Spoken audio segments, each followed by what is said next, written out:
Which fund would have made you more money if you put $10,000 into it? JEPI or JEPQ? Over the last 3 years, these two ETFs have become investing sensations, celebrated for their high yields and reliable monthly dividend payouts. But while they look similar at first glance, the differences in their strategies and performance tell a very different story. I've collected all of the data from the past 3 years and simulated what would have happened if you invested $10,000 into each. The results are not only fascinating, but they might change how you look at these funds entirely. In this video, we'll go beyond the hype and break down their key metrics. We'll explore past and current performance, dividend payouts, and provide a side-by-side comparison of JEPI and JEPQ. JEPI, or the JP Morgan Equity Premium Income ETF, is one of the most popular ETFs for investors seeking high monthly income. It was launched in May 2020 and has quickly gained traction thanks to its attractive dividend yield, often ranging between 8 and 12% annually. So, how does JEPI work? It invests in low volatility, large cap US stocks, focusing on sectors like healthcare, utilities, and consumer staples, companies that tend to perform consistently regardless of market conditions. This makes JEPI less volatile than the overall market. What really sets JEPI apart is its covered call strategy, which generates income by selling options through equity-linked notes or ELNs. These ELNs allow JEPI to collect premiums while capping some upside potential, making it ideal for income-focused investors rather than those chasing high growth. JEPI pays dividends monthly. For context, a $10,000 investment into JEPI could potentially generate around $800 to $1,200 annually, although this varies with market performance. In terms of fees, JEPI has a low expense ratio of 0.35%, making it competitive for an actively managed fund. JEPI is best suited for conservative investors who prioritize steady income and reduced risk. However, its income-based approach means that you might sacrifice some long-term capital appreciation compared to growth-oriented ETFs like the S&P 500. But how does JEPI stack up against its tech-heavy counterpart, JEPQ, which also offers high yields but focuses on growth-driven NASDAQ stocks? JEPQ, or the JP Morgan NASDAQ Equity Premium Income ETF, is the growth-oriented sibling of JEPI. It was launched in May 2022 and has gained popularity among investors seeking a mix of income and exposure to the high-growth tech sector. JEPQ primarily invests in stocks of the NASDAQ 100, a tech-heavy index featuring giants like Apple, Microsoft, and Tesla.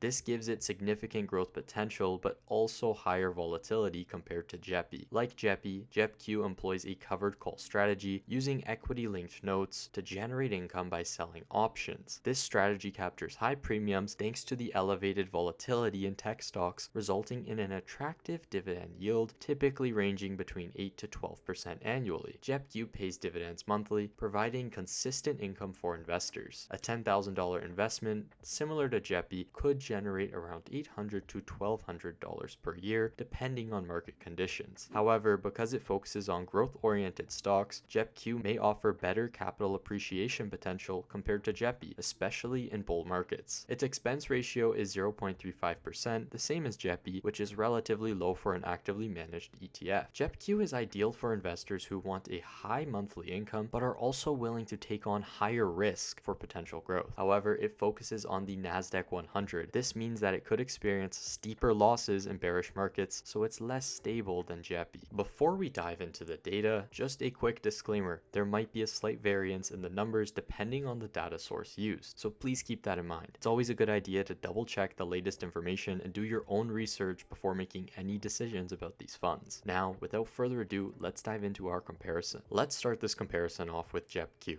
Launched in June 2022, JEPQ entered the market with a share price of approximately $48.48. If you had invested $10,000 at this time, you would have been able to purchase around 206 shares. Over the course of 2022, this investment would have generated about $700 in dividends. However, the share price of JEPQ declined to approximately $44 per share by the year end. While dividends helped offset this drop, the change in share price would have resulted in a total loss of about $345 during the first year, even with the dividend income included. It's important to note that while JEPQ isn't designed to focus on price appreciation, it's still not ideal to see a decrease in the principal value of our investment. Now, let's move into 2023 and see how the performance shaped up over the next year. In 2023, the share price of JEPQ would have hit a low around $41 per share. However, the consistent dividends throughout the year would have significantly offset this decline. By the end of 2023, the share price would have rebounded to nearly $49 per share, and when combined with dividend payments, the total return could have been around $2,000. It's worth noting that by reinvesting dividends, the number of shares would have compounded, increasing from 206 shares at the beginning of our experiment to approximately 246 shares by the end of 2023. Now let's see how the final year of performance may have turned out for JEPQ. In 2024, JEPQ's price would have continued to rise, reaching new highs and finishing the year close to $57 per share. The dividends would have kept flowing in monthly, pushing the total dividend income over the 3 years to around $3,200. With all dividends reinvested, the total return on that initial $10,000 investment could have been approximately $5,300 by the end of 2024. Now let's shift our focus to its counterpart, JEPI, and see how the same investment strategy would have played out in this fund.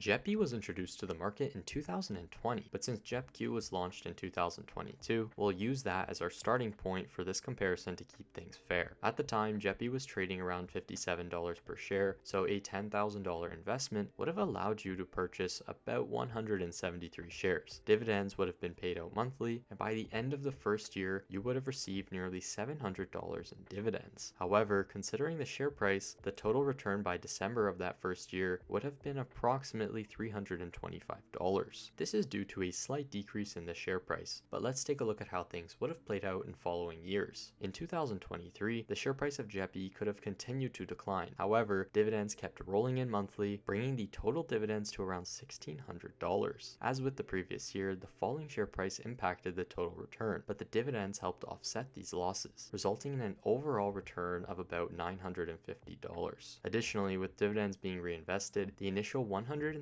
shares would have grown to around 202 shares by the end of December. Now let's move into 2024 and see how things might have unfolded. In this year, we finally see some price appreciation. The share price could have increased from around $55 to approximately $60 per share. Dividends continued to be paid out monthly, and by the end of the 3-year period, the total dividends received could have amounted to about $2,500. The total return at the end of this time frame would have been around $3,100, which is now higher than the dividends alone, meaning that the price appreciation has contributed positively to the overall return. Now let's dive a little deeper into the dividends and performance and see what we can uncover between JEPI and JEPQ. Now, as mentioned earlier, there may be some variance in these findings. To provide additional context, here's a pop-up from another source that shows similar data to what I found. As you can see, JEPQ still outperforms JEPI based on their data. The key takeaway here is that the data can vary depending on the source, so it's always a good idea to verify the information yourself through your own research. Now, it's important to highlight that both of these ETFs are designed to provide monthly income. While JEPQ outperformed JEPI over this 3-year period, it's important to remember that their past performance doesn't determine future results. The sectors that JEPQ focuses on